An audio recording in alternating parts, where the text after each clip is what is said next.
خیلی از بیمارا میان و میگن که آی دکتر ما مسواک میزنیم، نخ دندون میکشیم، دهانشویی استفاده میکنیم، بازم دندونمون پوسیدگی داره.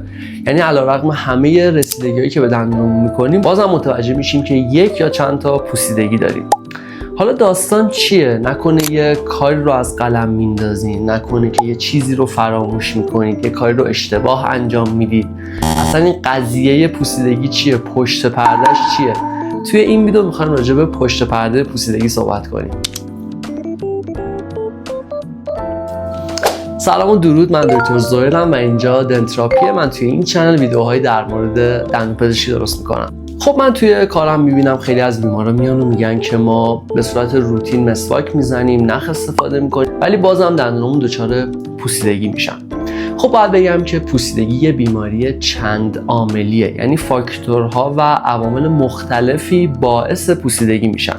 در واقع فقط این نیستش که شما مسواک و نخ دندون بکشید و فکر کنید که دیگه دندوناتون دچار پوسیدگی نمیشن. این کاری که باید انجام بدید از ملزومات داشتن دندونای سالمه، اما به عوامل دیگه‌ای هم پوسیدگی مربوط میشه که من توی یه ویدیو مفصل راجعش صحبت کردم که اینجا میذارم، میتونید ببینید. اما بریم سراغ عوامل یا فاکتورهایی که توی پوسیدگی زایی تاثیر دارن. اولین فاکتور ژنتیکه. حتما شنیدید یه سری میگن که ما دندونامون کلاً گچی آهکی، زیاد پوسیده میشه، با مامانمون هم همینطوره و دست ما نیستش. واقعیتش اینه که تا حدی این حرف درسته. در واقع یه سریا مینای نازکی دارن که میتونه باعث پوسیدگی سریعتر دندوناشون بشه، یا یه سریا مثلا دهان خشک دارن، میزان بزاقشون کمتره، شویندگی کمتره، در نتیجه پوسیدگی توشون بیشتره. پس یه عامل خیلی مهمی که توی پوسیدگی دندون موثره ژنتیکه که دست ما هم نیستش. فاکتور دومی که موثره توی پوسیدگی رژیم غذایی مخفیه. خیلی از ما شاید فکر کنیم که فقط شیرینیجات میتونن باعث پوسیدگی دندون رو بشن، یا حداقل اینجوری از بچگی به ما گفتن، ولی اینطوری نیستش. در واقع خیلی از چیزایی که ما مصرف میکنیم میتونه باعث پوسیدگی دندونمون بشه. از همین قهوه و چای بگیرید تا نوشیدنی‌های انرژیزا و حتی میوه‌هایی مثل پرتقال و لیمو. در واقع وقتی که شما این مواد رو مصرف میکنید به دلیل ذات اسیدی که دارن میتونن دندون رو دچار پوسیدگی بکنن. حالا باید چیکار بکنید؟ در وهله اول که باید از این مواد کمتر استفاده بکنید و در وهله دوم وقتی که اینا رو استفاده میکنید بعد از نیم ساعت سعی کنید یه مسواک بزنید. چرا بعد از نیم ساعت و بلافاصله نه؟ چون گفتیم که این مواد ذاتاً اسیدی هستند. وقتی که این اسید روی دندون شما میشینه، اگر بخواید بلافاصله بعد از خوردن اون مواد مسواک بزنید، در واقع این اسید پخش میشه و اوضاع رو بدتر میکنه. ولی بعد از نیم ساعت وقتی که تا حدی اون مواد شسته میشن از روی دندونا، زمان مناسبی برای مسواک زدن و در نتیجه پیشگیری از پوسیدگی دندون. مورد بعدی یا فاکتور بعدی که خیلی شایعه اشتباه مسواک زدنه. خیلی‌ها فکر میکنن که اگه یه مسواک سفت یا هارد بگیرن بیفتن به جون دندوناشون و سفت مسواک بزنن دیگه دندونای سالم و سفید و تمیزی دارن. اتفاقا برعکس کاملا، اصلا اینجوری نیستش.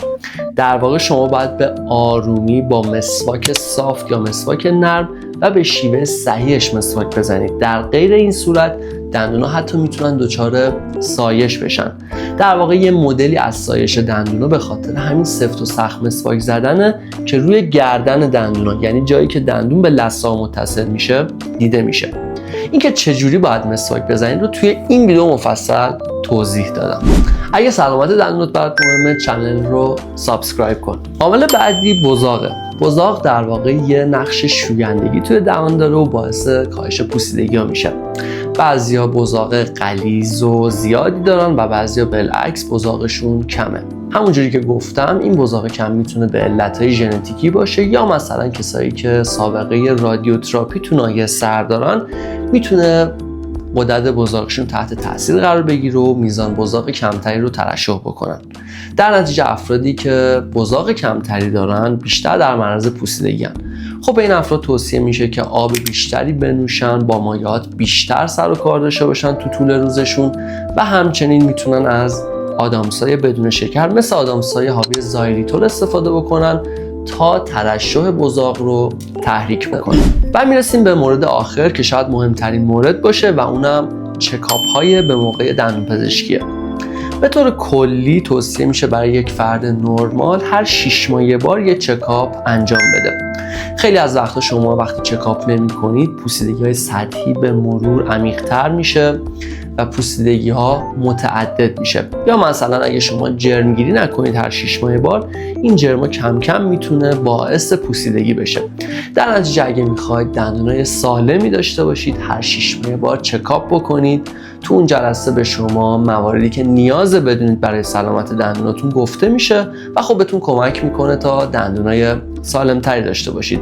راجع به چکاپ هم من توی یه ویدیو مفصل‌تر همه چی رو توضیح دادم که این بالا میذارم میتونید ببینید. خب اینا مواردی بودن که باید از پشت پرده پوسیدگی میدونستید. اگه شما هم تجربه‌ای دارید یا پشت پرده خاصی رو توی پوسیدگی دندوناتون تجربه کردید توی کامنت ها برام بنویسید. امیدوارم مراقب خودتون و دندون زیباتون باشید. تا ویدیو بعدی، خدا نگهدار.